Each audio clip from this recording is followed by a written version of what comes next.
I really do believe, you've heard me say it 1,000 times, that the local church is the hope of the world. But for it to reach its redemptive potential, it must be well led. And that means we have to take responsibility for our own leadership development. This is my first year here at the summit. This is my second time. It's my sixth summit. I'm an executive in a pharmaceutical company. I work at Bandera Road Community Church in San Antonio. I'm a wrestling coach. I was the Olympic coach in Beijing for wrestling. I'm a publisher. I'm an anthropologist. I've been involved in ministry for the last 17 years. Summit is a great opportunity to learn more about leadership, how we as a church can impact the world. I invited an out-of-state business friend of mine to the summit this year, and before he said yes, he said, well, you better tell me what the summit is like. It's a high-intensity environment. We are realistic leaders who are trying to lead better in the real world. We actually want every one of you to get better at whatever you lead. And it's no accident that you're here at this event. You must never, ever confuse the need for absolute, unwavering faith that you can and you will prevail in the end. Never give up.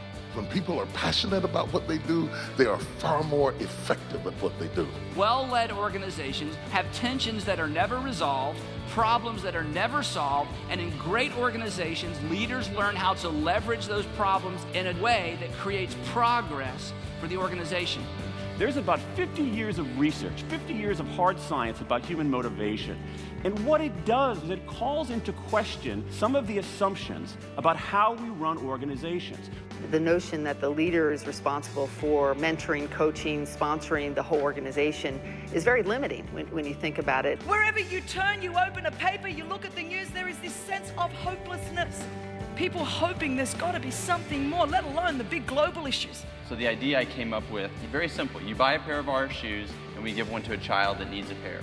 祝福今天的中国 Bless today's China. 也就是祝福明天的世界 Which means bless tomorrow's world.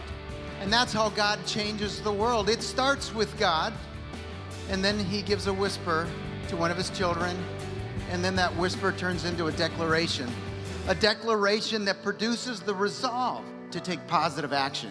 And that action is what's going to change the world. The moment of the maybe is when you find yourself wrestling with something and you decide to entertain the idea of what it would be like if.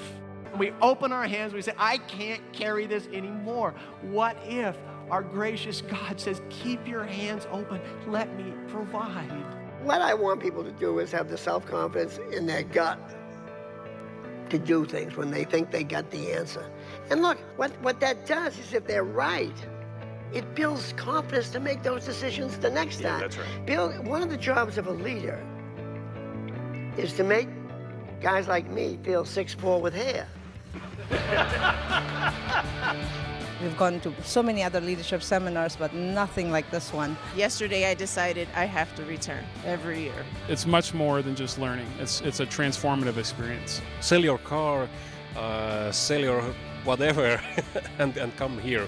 If they want to see their lives transform, if they want to begin to lead where they are, this is the place to get the tools that you need. Because it may change your life.